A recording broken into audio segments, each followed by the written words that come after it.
Hello friends, welcome back to Study Mania. इस video में हम लोग बिहार पुलिस का प्रैक्टिस सेट नंबर 6 को डिस्कस करने वाले हैं, जो केजीएस कोचिंग खान सर का है। शुरू करते हैं। पहले हम लोग 5 सेट को ऑलरेडी डिस्कस कर चुके हैं। 6 नंबर सेट का पहला क्वेश्चन है कि लोकतंत्र की सबसे बड़ी चुनौती क्या है। तो लोकतंत्र की सबसे बड़ी चुनौती जो है यह लोकतांत्रिक मूल्यों की स्थापना है। ऑप्शन जो डी हो जाएगा हमारा राइट आंसर हो जाएगा।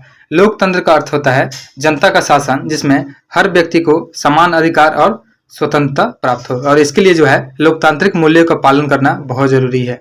भारतीय लोकतंत्र की प्रमुख चुनौतियों में राजनीतिक दलों द्वारा फैलाए जा रहे जातिवाद, धार्मिक और वैमनस्यता तथा फ्रीबीज भी शामिल है। और इसके कारण जो है जीत कर आने वाले राजनीतिक दलों के लोग जो है आम जन की प्रमुख समस्याओं को छोड़ करके अपने जातिगत धर्म वाले लोगों को महत्व देते हैं। नेक्स्ट है, अगला क्वेश्चन है कि अलेक्जेंडर हैमिल्टन के अनुसार कार्यपालिका, विधायिका और न्यायपालिका में कौन कौन से गुण होने चाहिए। तो अलेक्जेंडर हैमिल्टन के अनुसार जो है कार्यपालिका, विधायिका और न्यायपालिका में जो है कार्यपालिका में ऊर्जा, विधायिका में दूरदर्शिता और न्यायपालिका में सत्य के प्रति निष्ठा और स्वयं का गुण होना चाहिए। ऑप्शन जो बी हो जाएगा हमारा राइट आंसर हो जाएगा। नेक्स्ट है, 3 नंबर क्वेश्चन है कि भारतीय राष्ट्रीय कांग्रेस की स्थापना कब हुई थी। तो भारतीय राष्ट्रीय कांग्रेस की जो स्थापना हुई थी 1885 ईस्वी में हुई थी। ऑप्शन बी हमारा राइट आंसर हो जाएगा। साथ ही याद रखेंगे कि कांग्रेस पार्टी में कई बार विभाजन भी हुआ था, और कांग्रेस पार्टी का मुख्य उद्देश्य था भारत के लोगों की उन्नति करना तथा शांतिमय और संवैधानिक उपायों से भारत में समाजवादी राज्य कायम करना। साथ ही याद रखेंगे कि 1885 में लॉर्ड डफरिन का कार्यकाल रहा था। नेक्स्ट है, सूचना का अधिकार कानून का मुख्य उद्देश्य क्या है। तो सूचना का अधिकार कानून का मुख्य उद्देश्य होगा लोगों को जानकार और सक्रिय नागरिक बनाना। ऑप्शन जो बी हो जाएगा हमारा राइट आंसर हो जाएगा। और यह कानून जो है नागरिकों को सरकारी सूचनाओं तक पहुंच प्रदान करने का अधिकार देता है, ताकि वे शासन में पारदर्शिता और उत्तरदायित्व सुनिश्चित कर सके। और सूचना के अधिकार की जो शुरुआत की गई थी यह 1990 में राजस्थान के एक अति पिछड़े क्षेत्र भीम तहसील में सर्वप्रथम उठाई गई थी। और साथ ही याद रखेंगे कि सूचना का अधिकार को 2005 में लागू किया गया था। नेक्स्ट है, भारत में सबसे पहले मौलिक अधिकारों की मांग किसने उठाई थी। तो भारत में सबसे पहले मौलिक अधिकारों की मांग बाल गंगाधर तिलक के द्वारा उठाई गई थी। ऑप्शन बी हमारा राइट आंसर हो जाएगा। स्वाधीनता आंदोलन के दौरान जो है अनेक बार कांग्रेस ने मौलिक अधिकारों की मांग की। 1918 में बम्बई अधिवेशन, 1933 में कराची अधिवेशन और नेहरू समिति ने 1928 में तथा सप्रू समिति ने 1945 में मौलिक अधिकारों का मामला का जोर शोर से उठाया, लेकिन भारतीयों को मौलिक अधिकार नहीं दिए गए थे। नेक्स्ट है, किसी भी देश में राजनीतिक स्थायित्व के लिए निम्नलिखित में से क्या आवश्यक नहीं है। इसमें जो है सरकार द्वारा विरोधी दलों को नजरबंद करना यह आवश्यक नहीं होगा। ऑप्शन जो डी हो जाएगा हमारा राइट आंसर हो जाएगा। राजनीतिक अस्थायित्व का अर्थ होता है कि देश में एक स्थिर और प्रभावशाली सरकार का संचालन, जिसमें लोकतांत्रिक मूल्यों का पालन किया जाए और सभी पक्षों की भागीदारी को सम्मान मिले। अगला क्वेश्चन है 7 नंबर क्वेश्चन देखते हैं कि संविधान के 44वें संशोधन के अनुसार जो है यदि मंत्रिपरिषद राष्ट्रपति को कोई सलाह देती है तो राष्ट्रपति क्या कर सकता है। तो यदि मंत्रिपरिषद जो है राष्ट्रपति को सलाह देती है तो राष्ट्रपति उस सलाह को एक बार पुनर्विचार के लिए मंत्रिपरिषद को वापस भेज सकता है। ऑप्शन जो बी हो जाएगा हमारा राइट आंसर हो जाएगा। अगला क्वेश्चन है कि भारत के सर्वोच्च न्यायालय के मुख्य न्यायाधीश की नियुक्ति कौन करता है। तो भारत के जो सर्वोच्च न्यायालय के मुख्य न्यायाधीश होते हैं उनकी नियुक्ति राष्ट्रपति के द्वारा की जाती है। ऑप्शन सी हमारा राइट आंसर हो जाएगा। और भारत में 65 वर्ष की उम्र तक सर्वोच्च न्यायालय के न्यायाधीश पद पर बने रहते हैं। 65 या 6 वर्ष, जिनमें दोनों में से जो पहले हो जाए। नेक्स्ट है, अगस्त 2001 में भारतीय संसद द्वारा किस संवैधानिक संशोधन के तहत जो है लोकसभा और विधानसभाओं की कुल सीटों की संख्या को 2026 तक फ्रीज कर दिया गया है। तो यह किया गया है 84वां संविधान संशोधन। ऑप्शन जो सी हो जाएगा हमारा राइट आंसर हो जाएगा। अगस्त 2001 में भारतीय संसद ने 84वां संविधान संशोधन पास करके लोकसभा और विधानसभा में कुल स्थानों की संख्या को 2026 तक फ्रीज कर दिया है, यानी कि 2026 तक लोकसभा और विधानसभाओं के कुल स्थानों की संख्या में परिवर्तन नहीं किया जाएगा। अगला क्वेश्चन है कि शिक्षा का अधिकार किस संविधान संशोधन द्वारा मौलिक अधिकार बनाया गया है। तो शिक्षा का अधिकार को जो है 86वें संविधान संशोधन के द्वारा मौलिक अधिकार बनाया गया है। ऑप्शन जो सी हो जाएगा हमारा राइट आंसर हो जाएगा। और इसकी व्यवस्था जो है संविधान के भाग 3 में की गई है, जिसमें नागरिकों के मूल अधिकार हैं। अब 6 वर्ष से लेकर के 14 वर्ष तक के आयु के सभी भारतीय बच्चों को शिक्षा का मौलिक अधिकार प्राप्त है, और 6 वर्ष तक के बच्चों को बाल्यकाल और शिक्षा की जो देखभाल करने के लिए सरकार द्वारा आवश्यक शिक्षा की व्यवस्था भी की जाएगी। नेक्स्ट है, हड़प्पा सभ्यता किस काल की सभ्यता थी। तो जो हड़प्पा सभ्यता थी यह कांस्ययुगीन सभ्यता थी। ऑप्शन जो सी हो जाएगा हमारा राइट आंसर हो जाएगा। सिंधु सभ्यता युग जो है तांबे और टीन को मिला करके कांसा का निर्माण किया जाता था, और इस युग की प्रमुख धातु जो थी कांसा थी, इसी कारण इसे कांस्ययुगीन सभ्यता भी कहा जाता है। नेक्स्ट है, नरोत्तम सिहानुक कहाँ के शासक थे। तो नरोत्तम सिहानुक जो थे यह कंबोडिया के शासक थे। ऑप्शन डी हमारा राइट आंसर हो जाएगा। और इन्होंने एक दलीय शासन के तहत देश पर शासन किया और राजनीतिक असंतोष को दबा दिया, और 1960 में अपने पिता की मृत्यु के बाद नरोत्तम सिहानुक ने कंबोडिया के राज्य प्रमुख के रूप में नया पद को संभाला था। नेक्स्ट है, लोकार्नो संधि का मुख्य उद्देश्य क्या था। तो लोकार्नो संधि का मुख्य उद्देश्य था यूरोपीय सीमाओं की सुरक्षा और शांति बनाए रखना। ऑप्शन जो बी हो जाएगा हमारा राइट आंसर हो जाएगा। और यह संधि जो है 1925 में, याद रखेंगे कि यह संधि जो है 1925 ईस्वी में स्विट्जरलैंड के लोकार्नो में की गई थी, और इस संधि ने जर्मनी की पश्चिमी सीमा की गारंटी दी, जिसे फ्रांस, जर्मनी और बेल्जियम के सीमावर्ती राज्यों ने अलंघनीय मानने का वचन दिया, और ब्रिटेन और इटली ने सीमा पार किसी भी सशस्त्र आक्रमण को पीछे हटाने में मदद करने के लिए भी खुद को प्रतिबद्ध किया। अगला क्वेश्चन है कि जालियांवाला बाग हत्याकांड कब हुआ था। तो जालियांवाला बाग हत्याकांड जो हुआ था यह 13 अप्रैल 1919 को किया गया था। ऑप्शन ए हमारा राइट आंसर हो जाएगा। नेक्स्ट है,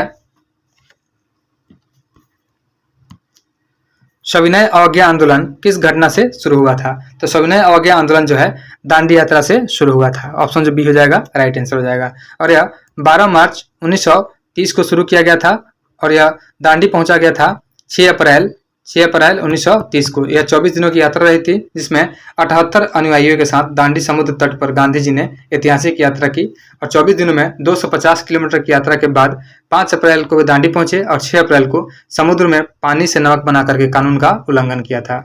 नेक्स्ट है, राजा राम मोहन राय ने किस संस्था की स्थापना की थी। तो राजा राम मोहन राय के द्वारा जो है ब्रह्म समाज की स्थापना की गई थी। ऑप्शन बी हमारा राइट आंसर हो जाएगा। नेक्स्ट है,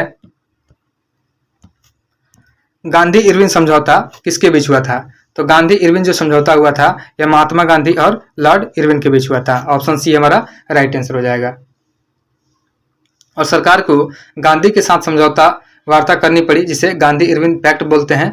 इसे दिल्ली समझौता के नाम से भी जानते हैं, जो 5 मार्च 1931 को, याद रखेंगे यह जो हुआ था 5 मार्च 1931 को गांधी एवं लॉर्ड इरविन के बीच संपन्न हुई थी, और इसके तहत गांधी ने आंदोलन को स्थगित कर दिया था, और वे द्वितीय गोलमेज सम्मेलन में भाग लेने हेतु सहमत भी हुए थे।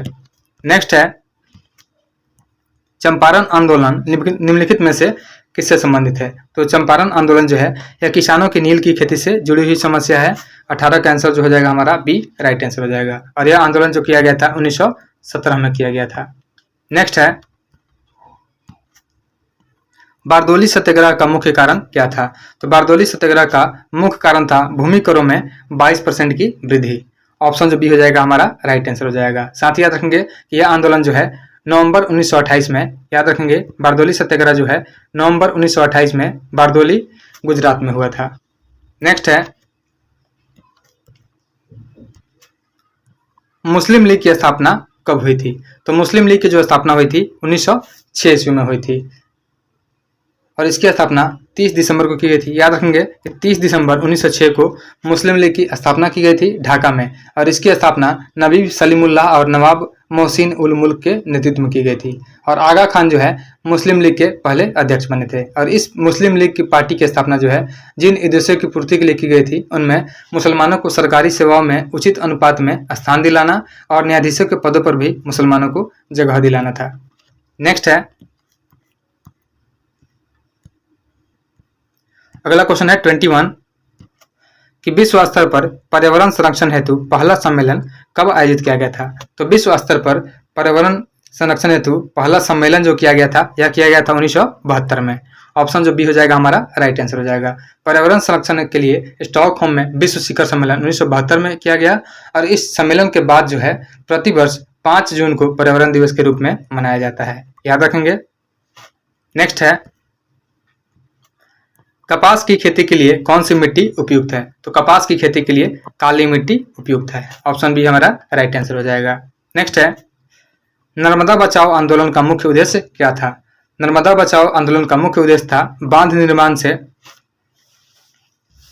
विस्थापित लोगों के अधिकार की रक्षा। ऑप्शन जो सी हो जाएगा हमारा राइट आंसर हो जाएगा। साथ ही याद रखेंगे कि 1985 से 2017 तक चला था नर्मदा बचाओ आंदोलन और आंदोलन का मुख्य उद्देश्य था नर्मदा नदी पर बन रहे बांध जो है सरदार सरोवर बांध के विरोध में लोगों को जोड़ना और नदी के आसपास के स्थानों पर रहने वाले लोगों की हकों की रक्षा करना। नेक्स्ट है चिपको आंदोलन का मुख्य उद्देश्य क्या था? तो चिपको आंदोलन का मुख्य उद्देश्य था वृक्षों की कटाई का विरोध। ऑप्शन जो बी हो जाएगा हमारा राइट आंसर हो जाएगा। उत्तर प्रदेश के टिहरी गढ़वाल पर्वतीय जिले में सुंदरलाल बहुगुणा के नेतृत्व में अनपढ़ जनजातियों द्वारा 1972 में यह आंदोलन प्रारंभ हुआ था और इस आंदोलन में स्थानीय लोग ठेकेदारों की कुल्हाड़ी से हरे भरे पौधों को काटते देख उसे बचाने के लिए आगोश में जो है पौधों को घेर करके उसकी रक्षा करते थे। इसे कई देशों में स्वीकारा भी गया है। नेक्स्ट है भाखड़ा नांगल परियोजना किस नदी पर स्थित है? तो जो भाखड़ा नांगल परियोजना है यह सतलज नदी पर स्थित है। ऑप्शन जो सी हो जाएगा हमारा राइट आंसर हो जाएगा। नेक्स्ट है ज्वारीय एवं तरंग ऊर्जा उत्पादन हेतु भारत की अधिक अनुकूल परिस्थितियां कहाँ पाई जाती है? तो ज्वारीय और तरंग ऊर्जा उत्पादन हेतु भारत के अधिक अनुकूल परिस्थितियां जो है खंभात की खाड़ी में पाई जाती है। ऑप्शन जो बी हो जाएगा हमारा राइट आंसर हो जाएगा। नेक्स्ट है मैग्नीज का मुख्य उपयोग किस उद्योग में होता है? तो मैग्नीज का जो मुख्य उपयोग होता है यह इस्पात यानी स्टील उद्योग में किया जाता है। ऑप्शन जो बी हो जाएगा राइट आंसर हो जाएगा। साथ ही याद रखेंगे कि मैग्नीज के उत्पादन में भारत का स्थान विश्व में रूस और दक्षिण अफ्रीका के बाद तीसरा है। प्रथम पे रूस है और दूसरे पे दक्षिण अफ्रीका है। नेक्स्ट है बिहार का पहला हरिजन मुख्यमंत्री था। तो बिहार के पहला हरिजन मुख्यमंत्री भोला पासवान शास्त्री थे। ऑप्शन जो डी हो जाएगा हमारा राइट आंसर हो जाएगा और उन्होंने एक बार नहीं बल्कि 3 बार मुख्यमंत्री के तौर पर सत्ता की बागडोर संभाली थी। नेक्स्ट है बिहार का राजकीय वृक्ष है। तो बिहार का राजकीय वृक्ष पीपल हो जाएगा। ऑप्शन बी हमारा राइट आंसर हो जाएगा और भारतीय राज्य बिहार का प्रतीक भी है। नेक्स्ट है बिहार में सबसे कम लिंगानुपात वाला जिला है। तो बिहार में सबसे कम लिंगानुपात वाला जिला हो जाएगा यह हो जाएगा मुंगेर। ऑप्शन ए हमारा राइट आंसर हो जाएगा। यहाँ पर 1000 पुरुषों पर जो है 876 महिलाएं हैं। नेक्स्ट है कि बिहार वासियों के जीवन निर्वाह का मुख्य साधन है। तो बिहार वासियों के जीवन निर्वाह का जो मुख्य साधन हो जाएगा यह कृषि हो जाएगा। ऑप्शन सी हमारा राइट आंसर हो जाएगा। अगला क्वेश्चन है कि अब्दुल बारी पुल बिहार में कहाँ स्थित है? तो अब्दुल बारी पुल जो है यह भोजपुर में स्थित है। भोजपुर यानी आरा में स्थित है। ऑप्शन ए हमारा राइट आंसर हो जाएगा और यह पुल जो है हावड़ा दिल्ली रूट का महत्वपूर्ण पुल है। इसे ब्रिटिश राज में पटना और आरा के बीच में सोन नदी पर 1862 ईस्वी में बनाया गया था। याद रखेंगे कि अब्दुल बारी पुल को ब्रिटिश के द्वारा 1862 में बनाया गया था। नेक्स्ट है स्वर्ण जयंती ग्राम स्वरोजगार योजना जो है SGSY योजना की शुरुआत कब की गई थी? तो स्वर्ण जयंती ग्राम स्वरोजगार योजना की जो शुरुआत की गई थी यह 1999 में की गई थी। ऑप्शन जो बी हो जाएगा हमारा राइट आंसर हो जाएगा। नेक्स्ट है भारत में पहली जनगणना किस वर्ष हुई थी? तो भारत में जो पहली जनगणना की गई थी यह 1872 ईस्वी में की गई थी। ऑप्शन ए हमारा राइट आंसर हो जाएगा। लेकिन 1981 में पहली बार संपूर्ण जनगणना की गई थी। याद रखेंगे पहली बार संपूर्ण जनगणना जो है 1881 में की गई थी और उसी समय के प्रत्येक 10 वर्ष पर जनगणना होने लगी और भारतीय जनगणना सांख्यिकी समसामयिक तथ्यों तथा आर्थिक आंकड़ों का बेहद बृहद स्रोत भी है। साथ ही याद रखेंगे कि यह लॉर्ड मेयो के काल में की गई थी। नेक्स्ट है वर्ष 2011 की जनगणना के अनुसार भारत का जनसंख्या घनत्व कितना है? तो वर्ष 2011 की जनगणना के अनुसार जो है भारत का जनसंख्या घनत्व हो जाएगा 382 व्यक्ति प्रति वर्ग किलोमीटर। ऑप्शन जो ए हो जाएगा हमारा राइट आंसर हो जाएगा। नेक्स्ट है भारतीय लघु उद्योग विकास बैंक जो है सिडबी द्वारा किस क्षेत्र को विशेष रूप से सहायता प्रदान की गई है? तो सिडबी के द्वारा जो है सूक्ष्म, लघु और मध्यम उद्योग को सहायता प्रदान की गई है। ऑप्शन जो हमारा सी राइट आंसर हो जाएगा। अगला क्वेश्चन है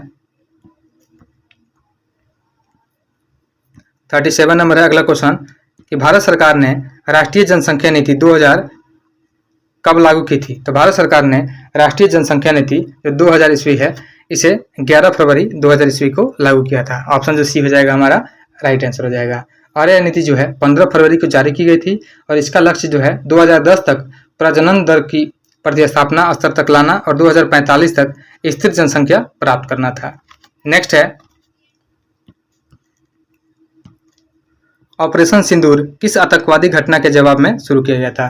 तो जो ऑपरेशन सिंदूर शुरू किया गया था यह पहलगाम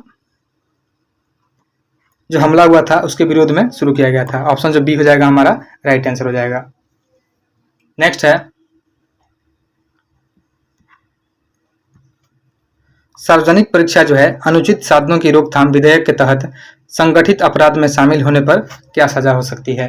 तो इसमें जो है 5 साल से लेकर के 10 साल तक जेल और 1 करोड़ जुर्माना की सजा हो सकती है। ऑप्शन जो बी हो जाएगा हमारा राइट आंसर हो जाएगा। नेक्स्ट है विश्व वन्य जीव अपराध रिपोर्ट जो है world wild life crime report किस संगठन द्वारा प्रकाशित किया जाता है? तो world wild life crime report जो है यह प्रकाशित किया जाता है संयुक्त राष्ट्र मादक द्रव्य और अपराध यह प्रकाशित किया जाता है United nation office on drug and crime द्वारा ही प्रकाशित किया जाता है। तो हमारा ऑप्शन सी ही राइट आंसर हो जाएगा कि विश्व वन्य जीव अपराध रिपोर्ट जो है यह संयुक्त राष्ट्र मादक द्रव्य और अपराध कार्यालय के द्वारा ही प्रकाशित किया जाता है। ऑप्शन सी हमारा राइट आंसर हो जाएगा। और यह रिपोर्ट जो है प्रत्येक 4 वर्ष में अंतर्राष्ट्रीय वन्य जीव अपराध प्रतिरोध जो कंसोर्टियम होता है इसके समर्थन में जारी की जाती है। और हाल ही में ऑस्ट्रिया के वियना में संयुक्त राष्ट्र ड्रग्स एवं अपराध कार्यालय द्वारा विश्व वन्य जीव रिपोर्ट 2024 भी जारी की गई है। अगला क्वेश्चन है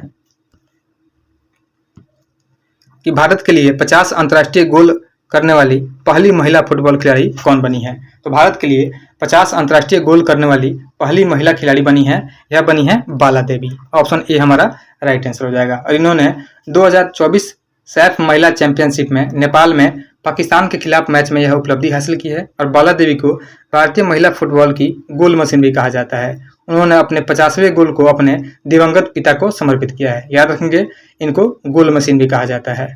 नेक्स्ट है अगला क्वेश्चन है कि हाल ही में किस सार्वजनिक क्षेत्र की कंपनी को भारत की 14वीं महारत्न कंपनी का दर्जा प्राप्त हुआ है? तो यह प्राप्त हुआ है हिंदुस्तान एरोनॉटिक्स लिमिटेड यानी HAL को भारत की 14वीं महारत्न कंपनी का दर्जा प्राप्त हुआ है। ऑप्शन जो बी हो जाएगा हमारा राइट आंसर हो जाएगा। नेक्स्ट है कि अंतर्राष्ट्रीय श्रम संगठन जो है ILO इसका मुख्यालय कहाँ स्थित है? तो अंतर्राष्ट्रीय श्रम संगठन का मुख्यालय जिनेवा में स्थित है स्विट्जरलैंड में। ऑप्शन जो सी हो जाएगा हमारा राइट आंसर हो जाएगा। और ILO की जो स्थापना की गई थी यह 1919 ईस्वी में की गई थी। साथ ही याद रखेंगे कि संयुक्त राष्ट्र संघ के 193 देशों में 187 देश जो है इस संगठन में शामिल है। नेक्स्ट है 44 नंबर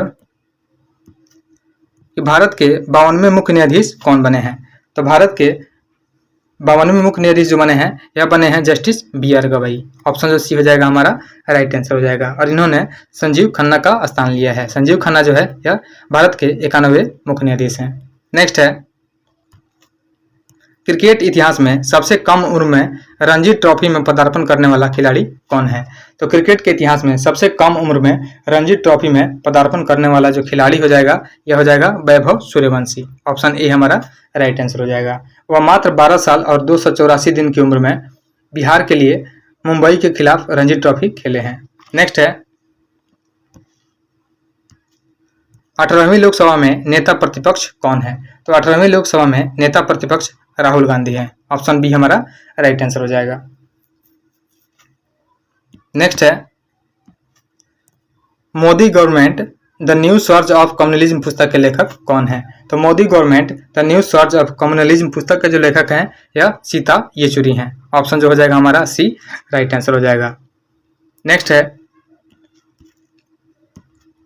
निम्नलिखित में से कौन सा त्योहार राजस्थान से जुड़ा हुआ है? तो राजस्थान से जुड़ा है इसमें बूंदी उत्सव। ऑप्शन सी हमारा राइट आंसर हो जाएगा। बूंदी उत्सव यह भारत के राजस्थान के हाड़ौती क्षेत्र में मनाया जाता है।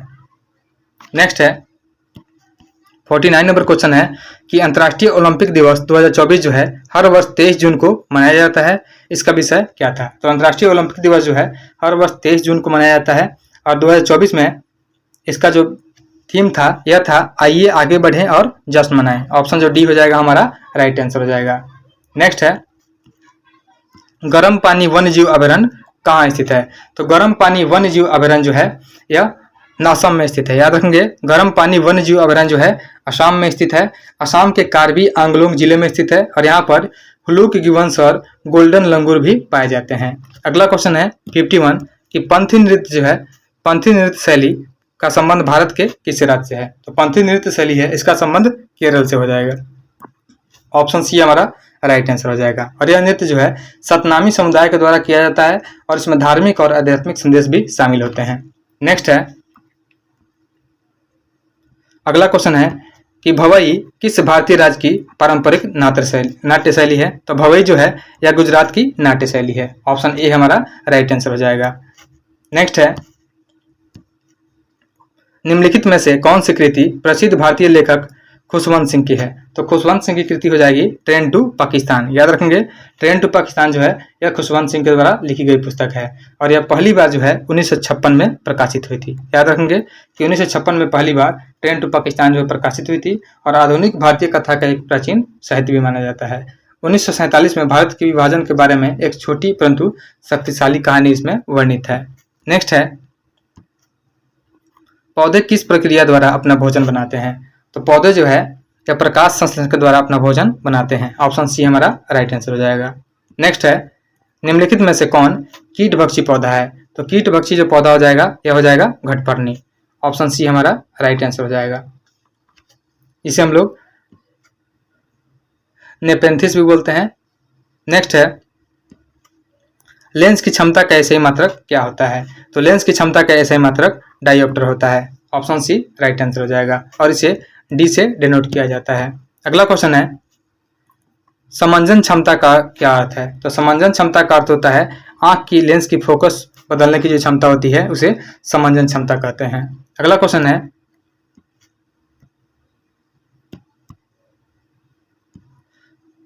है कि जब श्वेत प्रकाश कांच के प्रिज्म से होकर गुजरता है तो वह कितने रंगों में विभाजित होता है। तो श्वेत प्रकाश जो है कांच के प्रिज्मों से होकर गुजरता है तो वह 7 रंगों में विभाजित होता है। ऑप्शन सी हमारा राइट आंसर हो जाएगा। नेक्स्ट है वायुमंडलीय अपवर्तन के कारण सूर्योदय और सूर्यास्त में लगभग कितने मिनट तक की दूरी हो सकती है। तो यह हो जाएगा लगभग 2 मिनट तक की दूरी हो सकती है। ऑप्शन बी हमारा राइट आंसर हो जाएगा। नेक्स्ट है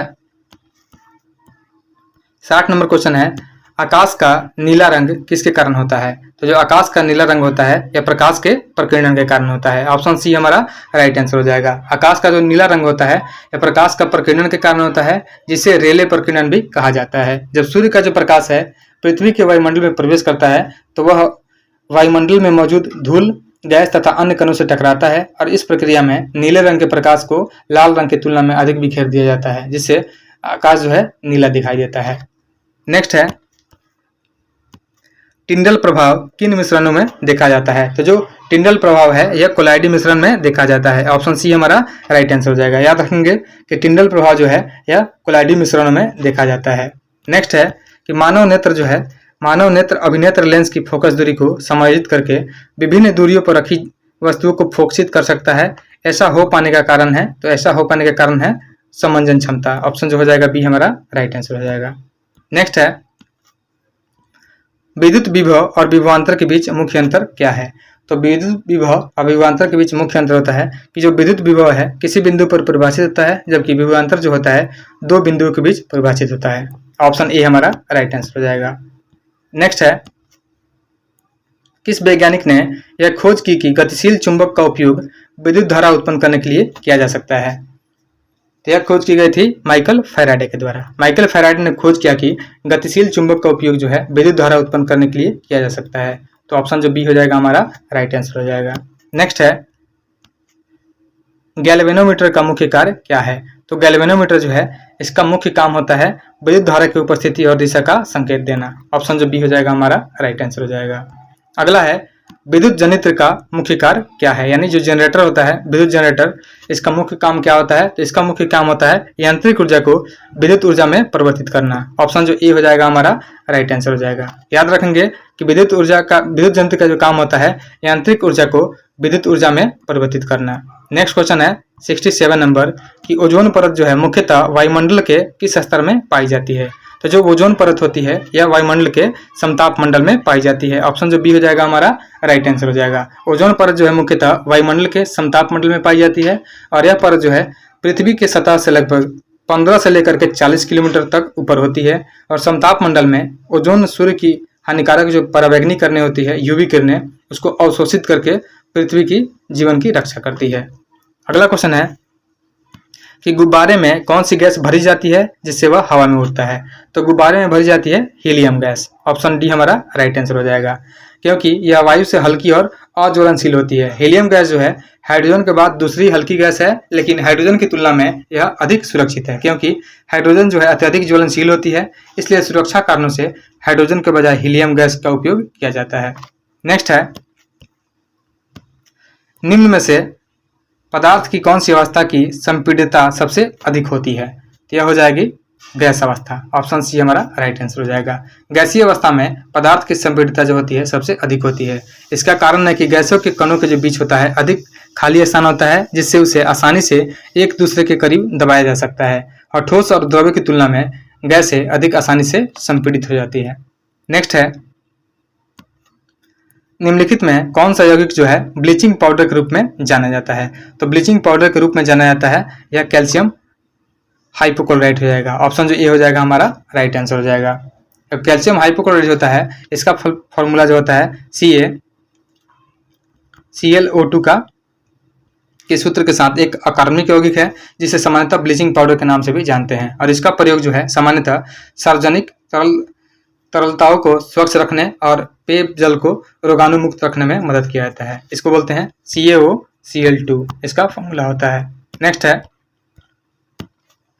निम्नलिखित में से कौन टिंडल प्रभाव को प्रदर्शित करेगा? तो टिंडल प्रभाव को प्रदर्शित करेगा कॉपर सल्फेट का विलयन। ऑप्शन जो सी हो जाएगा हमारा राइट आंसर हो जाएगा।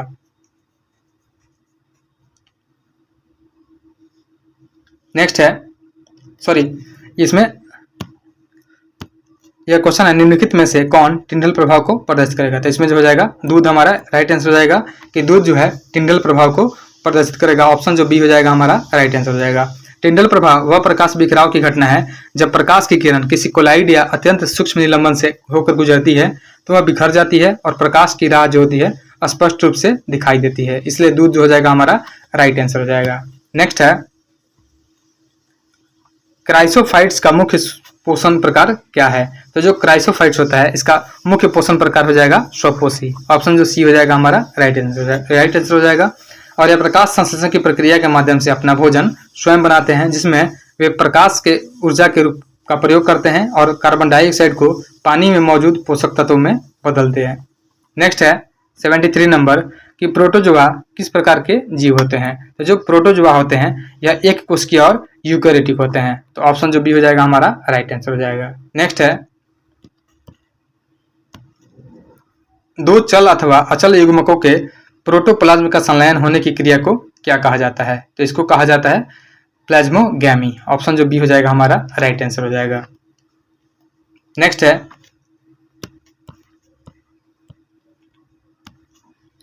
मधुमक्खी पालन को क्या कहते हैं? तो मधुमक्खी पालन को एपीकल्चर कहा जाता है। ऑप्शन जो बी हो जाएगा हमारा राइट आंसर हो जाएगा। अगला क्वेश्चन है जैव रासायनिक चक्र में तत्वों का संचालन किसके बीच होता है? तो जैव रासायनिक चक्र में जो है तत्वों का संचालन जीवों और अजैविक घटकों के बीच होता है। ऑप्शन सी हमारा राइट आंसर हो जाएगा। नेक्स्ट है निम्नलिखित में से कौन सा रोग लैंगिक संपर्क से फैलता है? तो लैंगिक संपर्क से जो है एड्स फैलता है। तो ऑप्शन बी हमारा राइट आंसर हो जाएगा। नेक्स्ट है एपिथेलियम ऊतक का प्रमुख कार्य क्या है? तो एपिथेलियम ऊतक का प्रमुख कार्य होता है आवरण और सुरक्षा देना। ऑप्शन सी हमारा राइट आंसर हो जाएगा। अगला क्वेश्चन है 79 नंबर निम्नलिखित में से कौन सा सरल अस्थायी ऊतक है। तो सरल अस्थायी ऊतक का जो एग्जाम्पल हो जाएगा एपिडर्मिस और पैरेन्काइमा हो जाएगा। ऑप्शन सी राइट आंसर हो जाएगा। आगे मैथ्स है, इसका आंसर मैं बता देता हूं, आप लोग सॉल्व कर लीजिएगा। 80 नंबर जो है 80 नंबर का आंसर हो जाएगा ऑप्शन ए हो जाएगा। उसके बाद है 81, यह भी मैथ है। 81 का जो आंसर हो जाएगा ऑप्शन डी हो जाएगा।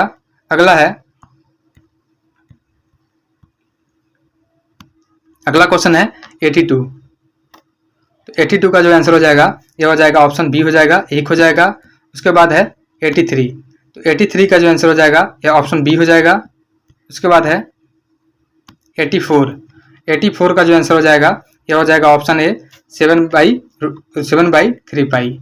नेक्स्ट है 85 नंबर, यह भी मैथ है। 85 का जो आंसर हो जाएगा ऑप्शन ए हो जाएगा। नेक्स्ट है यह भी मैथ है 86। 86 का जो आंसर हो जाएगा ऑप्शन ए हो जाएगा, 2 सेंटीमीटर हो जाएगा। उसके बाद है 87। 87 यह भी मैथ है। तो 87 का जो आंसर हो जाएगा यह ऑप्शन बी हो जाएगा, 1/6 हो जाएगा। नेक्स्ट है 88 नंबर। 88 नंबर जो है यह हिंदी है, इसे सोल्व कर लेते हैं। निम्नलिखित प्रश्न दिए गए 4 विकल्पों में से उस विकल्प का चयन करें जो दिए गए मुहावरों के अर्थ को सर्वश्रेष्ठ रूप से व्यक्त करता है। नाक का बाल होना। तो नाक का बाल होना का अर्थ होता है बहुत प्रिय होना। ऑप्शन सी हमारा राइट आंसर हो जाएगा। नेक्स्ट है निम्नलिखित प्रश्न में 4 विकल्पों में से उस सही विकल्प का चयन करें जो वाक्यांशों के लिए एक शब्द का विकल्प होगा। यानी किसी व्यक्ति या सिद्धांत का समर्थन करने वाला। तो किसी व्यक्ति या सिद्धांत का समर्थन करने वाले को अनुयायी बोलते हैं। ऑप्शन डी हमारा राइट आंसर हो जाएगा। अगला है दिए गए वाक्य में गलत वर्तनी ज्ञात कीजिए। एक क्षण में तुमने सब तबाह कर दिया। तो इसमें गलत हो जाएगा क्षण, क्योंकि क्षण जो लिखा जाता है यह ऐसे लिखा जाता है, इसे बोलते हैं क्षण। तो ऑप्शन बी हमारा राइट आंसर हो जाएगा। नेक्स्ट है निम्नलिखित प्रश्न में 4 विकल्पों में से उस विकल्प का चयन करें जो कोष्ठक में दिए गए शब्द के परिभाषित शब्द का सही अर्थ नहीं है। वहां उपस्थित सभी व्यक्ति इस सुंदर सी वस्तु को पाने के लिए आकुल थे। तो इसका आंसर हो जाएगा कशिश थे। नेक्स्ट है दिए गए वाक्य में रेखांकित शब्द का विलोम शब्द ज्ञात कीजिए। तो विलोम शब्द निकालना है। यह सारा सामान गरिमा की अग्नि को अर्पण कर दिया। तो अर्पण का जो विलोम निकालना है, अर्पण का विलोम हो जाएगा ग्रहण। ऑप्शन डी हमारा राइट आंसर हो जाएगा। नेक्स्ट है अगला है 93 नंबर क्वेश्चन है। निम्नलिखित प्रश्न में 4 विकल्पों में से अगला क्वेश्चन देखते हैं 93 नंबर कि निम्नलिखित विकल्पों में चार में से उस विकल्प का चयन करें जो रिक्त स्थान के लिए सही जातिवाचक संज्ञा का विकल्प हो। क्वेश्चन है कि सड़क पर बहुत सी सुंदर सुंदर डैश डैश आती जाती दिखाई दी। तो सड़क पर बहुत सी सुंदर सुंदर जो है गाड़ियां आती जाती दिखाई दी। ऑप्शन जो ए हो जाएगा हमारा राइट आंसर हो जाएगा। नेक्स्ट है 94 नंबर है। इसमें एंटोनिम निकालना है, एंटोनिम ज्ञात करना है। ही वाज बेनेवोलेंट, या हाईलाइटेड है। Old man, he wouldn't hurt a fly. तो बेनेवोलेंट जो होता है, बेनेवोलेंट का एंटोनिम हमें ज्ञात करना है। तो यह हो जाएगा इनह्यूमन, यानी जो काइंडली तरीके से यूज किया जाता है यह होता है बेनेवोलेंट होता है। और इनह्यूमन जो होगा अमानवीय, यानी मानवीय होता है। बेनेवोलेंट का मतलब जो होता है यह मानवीय होता है, और हम लोग का इनह्यूमन हो जाएगा अमानवीय हो जाएगा। यह एंटोनिम हो जाएगा। अगला है select the appropriate meaning of the given idiom या फ्रेज। सी आई टू आई, आंखों में आंखें डालकर देखना। इसका जो आंसर हो जाएगा to agree with someone. Option C right answer हो जाएगा। नेक्स्ट है find the synonym of the given word. इसका समानार्थक शब्द निकालना है। उसके बाद है लिखा हुआ है 45। तो 45 जो है 45 का समानार्थक 45 जो होता है या इसका मतलब होता है स्ट्रेंथ होता है। तो 45 का जो साइनोनिम हो जाएगा इसमें स्ट्रेंथ हो जाएगा। ऑप्शन ए हमारा राइट आंसर हो जाएगा। नेक्स्ट है select the appropriate one word substitution for the given group of word. इसमें वन वर्ड सब्स्टिट्यूशन बताना है। स्टडी ऑफ इंसेक्ट्स, यानी जो कीड़ों का अध्ययन होता है इसको क्या बोलते हैं? तो इसको बोलते हैं एंटोमोलॉजी। ऑप्शन जो ए हो जाएगा हमारा राइट आंसर हो जाएगा। नेक्स्ट है 98 है। तो 98 का आंसर बता देता हूं मैं। 98 का जो आंसर हो जाएगा यह हो जाएगा ऑप्शन बी हो जाएगा। ये पजल दिया हुआ है, इसे आप लोग सोल्व कर लीजिएगा। नेक्स्ट है select the appropriate one word substitution for the given group of word to work aimlessly. इसका जो वन वर्ड सब्स्टिट्यूशन हो जाएगा यह हो जाएगा एम्बल। ऑप्शन डी हमारा राइट आंसर हो जाएगा। जो एम्बल होता है इसका मतलब होता है वॉक स्लोली या इन अ रिलैक्स्ड मैनर। नेक्स्ट है 100 नंबर क्वेश्चन है, साइनोनिम बताना है डूबियस का। तो डूबियस का साइनोनिम जो हो जाएगा समानार्थी शब्द हो जाएगा, यह हो जाएगा क्लियर। ऑप्शन डी हमारा राइट आंसर हो जाएगा। डूबियस मतलब होता है स्टेट ऑफ कंफ्यूजन। सॉरी, ये तो क्लियर इसका अपोजिट हो जाएगा, यानी साइनोनिम हो जाएगा हमारा इक्विवोकल हो जाएगा। सॉरी, डूबियस का जो साइनोनिम हो जाएगा यह हो जाएगा इक्विवोकल हो जाएगा। इक्विवोकल का मतलब होता है विच इज नॉट क्लियर या विच इज डाउटफुल। तो ऑप्शन ए हमारा राइट आंसर हो जाएगा।